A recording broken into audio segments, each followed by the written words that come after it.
腰入れて押すんですよ。剛柔流の基本型が三鎮で、体を力を入れて筋肉を固めてっていうんですけど、鍛錬方法として、固定鍛え、かけてっていうのがあるんですけど、もちろんめちゃくちゃ痛いです。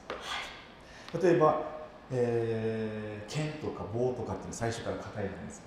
刀でもですね、武器術は何か持つっていうことは、空手はこの空っぽの手じゃないですか。なのでまずは自分の体を自分の武器に変えていきましょうと。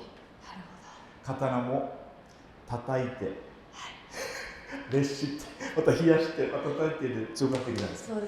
腕もですね、足も怖い叩いて、受けが攻撃になるとバンバンという感じ。なので最初にこの内ごて、内ごてと外ごてで中ですね。ぶつけ合うだけです。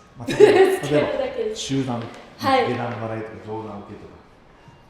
ジャブをとかっていうのここを鍛えましょうっていうだけで、お互いにぶつけ合って、変形して、親指でここに筋肉が。なるほど。締めるかまでは。ここですね。全然すごい。全然違う。手の大きさがちょっと合わせて並べて。手の大きさが全然違う。そうです。男性と女性だけど。八木先生は普通の男性でも大きいと思ってて、で、ひよりさんは普通の女性でも指が細いの。だから指より長いですよね。指がなんか指が長い。折れちゃうんじゃないかな。大丈夫。大丈夫って言うのか。食べてます。はい、お願いします。じゃあまず軽くいきましょう。当たる瞬間に返すだけです。ここですか？本当はここ筋肉が太いので、例えばここを受けるとかここに当てるってことはもう突き入ってしまってる。突きが入ってしまってる。本当はこの腕時計のここで固定痛い、ここで当てると。例えばめちゃくちゃ痛い。痛いですよね。すごい。外ごとはこっちで硬いところ。お互いがそこをお互いが当たる瞬間にグッと入れながら痛いです。痛いね。OK、次は1、2、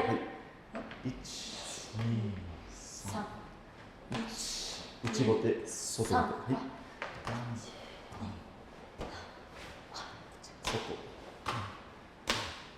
こっちも大丈夫。うわいや。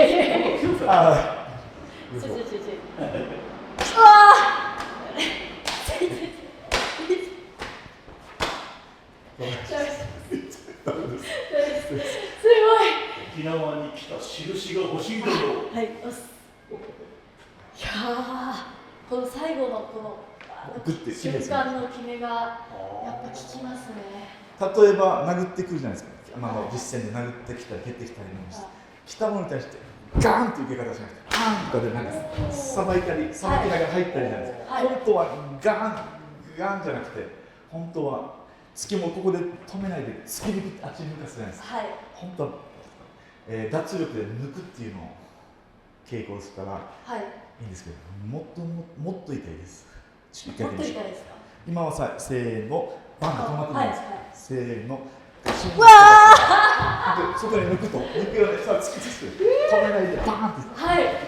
全然違います。抜いたら、パーンって。これはその段階を得て、そういう最初稽古の仕そうですね。方をする。ここで固めて強くなったら、だんだん抜いていけると。例えば、ついてきてるでしょ。こっちに、バーンってなんか入ると、抜きながら、なんかいいんです。そうですよね。止めないで押し込むっていう。じゃあ次はこれで上から叩いてみてください。鉄ついでます。上からこれで強く。これを脱力で。もっと今叩いて。もう例えばいいですか。打ってるじゃないですか。抜くように。力抜くように。すみません、ごめんなさい。ちょっと待ってください。抜きが逆に難しくなってきた。手洗ってはい。水こぼして弾く力入れてみる、はい。このイメージです。そうそうそう、もっともっともっとあ腕だけでどうですかあ、腕だけでそうそうそうそうそうそうそうそうなんか来たらもう触るなみたいな触るなみたいなイメージ、はいそうそうそうもっと楽にこのイメージですね。めちゃくちゃ痛いですこれは逆にもう一回いいですか開いてるんでそれい。どっちも向いてるんですよ。でもこれを握っただけで全部あっちに跳ね返ってきます。帰ってきた。ごめんなさい。グッて入れるだけです。なんか一瞬で入れる、一瞬で入れるけど、ここも一緒ですね。一瞬入れながらも、はい。相手の方が痛いと思います。ダメ痛いです。はい。ごめんなさい。戻ってきました。実際にこうやってしっかり当て合うと理解できます。やっぱ説明だけじゃなくやっていただくと、はい。拳があるじゃないですか。骨で打ってるじゃないですか。はい。当てると、筋肉つけたら筋肉つくんですけど、鍛えなくても強いところで受けましょう、打ちましょう、つきましょう。で鍛えきれないところをつきましょうというのは空手じゃないですか。空手というか身を守るための。なので受けも筋力じゃなくて骨ですね。ここの骨だったり、手首曲げた時にこの小腿の2つの骨だったり、ここで当てると。はい。例えばいいですか。これは力で受けてる。はい。これを返すと技になるんです。技から来たり、それを鍛えなくても済むとここですよ。ここだけ。冗談ですけど、ここでさばくとも入ってるんで、ここを止めないといけない。はい。ごめんなさい。いや本当にその強いところでパンって感じで、だけど力って感じじゃないけどポンって跳ね返される感覚です。それでも来る人には腰入れて押すんです。パンと押す。はーい。なんかもう大丈夫かな、下から右手。これ習うといいんじゃないですか。お願いします。じゃあ構え最初こっちからいきます。下段まで簡単と思います。はい。ここで当てて返すだけです。はい。こう返す。そうそう。もっとポンポンポンだけ見ていいですか。ここです。そうそうそうそう。ここです。そうそうそう。ポイントだけ。はい。上段。上段。上げる系。上げる系。タンタンですね。そうそうそうそう。例えばいいですか。もっとこの感じ。ああ、もっとこう。そうそうそうそう。次思いっきり受けてみて。このイメージつくのでここで返してください。はい。そうそうそうそう。ポイントで当たるとやっぱり痛いですね。ポイント当たってる。当たってます。でも打ってる方も痛い。痛いですけど、今までのダメージがあるんであれですけど、確かにここは誰とこうなんか女なんで、こうやっぱ男性相手に力負けしてる感覚っていつもよくあるんですけど、そういう感じじゃなく受け入れてる。次はまた、はい。これを1、2でいきましょう。1、2左、1、2、1、2、内後手、外後手、内後手、外後手。ですね。でもこれもともとはあんまりですけど、目に行くんですよ。だから意識しないと。で、急所に来るので、お互いに。なるほど。この練習なんですけど、今ちょっと危ないので、この辺でやってますけど、この小手擬態があった後に次右足前で3チになっちゃう。次かけてですね、親指を曲げて、引いて回して押す。引いて回して押す。いきましょう。引いて回して押す。はい、これ多分一緒だ。こういう受け方あるんですか。あります。これだけです。持ってかれますね、体が。この動きが例えばですけど、上段ですか。はい。小手擬態からかけてと一緒じゃないですか。そして運ぶ。例えば受けさっきの小手擬態、バシン、バシン崩したりとか、パンパンとか。なるほど。はい。なんて言いますか、かけ受けてですね。そう。なんでこれを徹底的に。徹底的にやらないとですね、これは。まず基本ですね。それにしても日和さんは初めてのはずなのに自然にやってましたね。きっと普段の稽古の賜物なんでしょうね。感じますね。はい。稽古されてる一応先生なんで。ただ痛いのさ、ずっとやってもさ、何年経ってもさ、何年経っても痛いですか、やっぱり。あああ、そうなんですね。こんにちは。こんにちは。小手ギタエというですね、あれの感想をお聞きしたいんですけども、はい、めちゃくちゃ痛くなかったですか？あれは本当に痛いです。先生もおっしゃられてたんですけど、何年経ってもこれは痛いよっていう風に、そうなんだって、こんだけ鍛えられてても痛いんだっていう勉強になりました。痛いものは痛いと、はい、腕そのものをね、もうガンガンに鍛えて刀みたいに武器にするっていうの考え方ってやっぱり新鮮じゃないですか？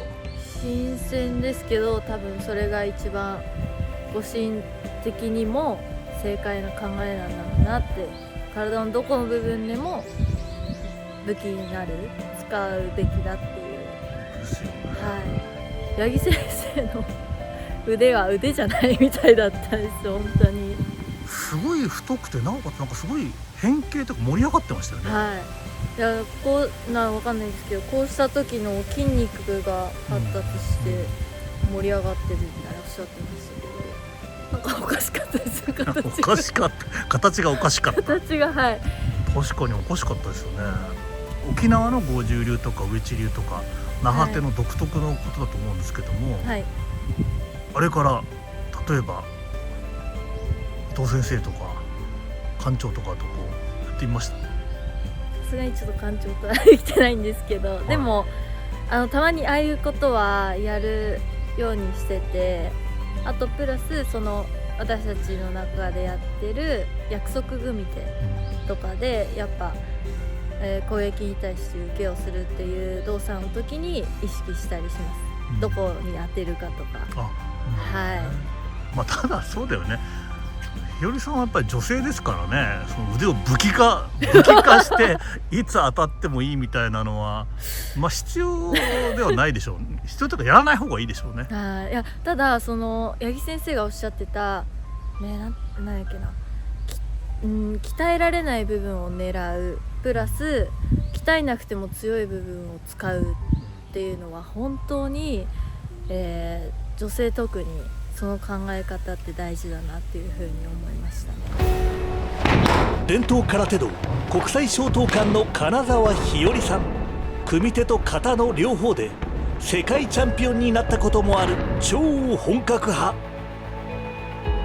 おじいさんは空手界のレジェンド金沢博一先生、お父さんは国際商刀館の館長金沢信明先生という空手家系の3代目です。実際の体験映像とアフタートーク、本格派の空手家ならではの感想がとっても良かったですね。次回も日和エクスプレスお楽しみに。国際商刀館の YouTube チャンネルでは空手家金沢日和さんの活躍もたっぷり見れますよ。ぜひ登録してみてください。 Everyone is a hero in 黒帯ワールド。黒帯ワールドでは誰もがヒーロー、もちろんあなたも。それではまた黒帯ワールドでお会いしましょう。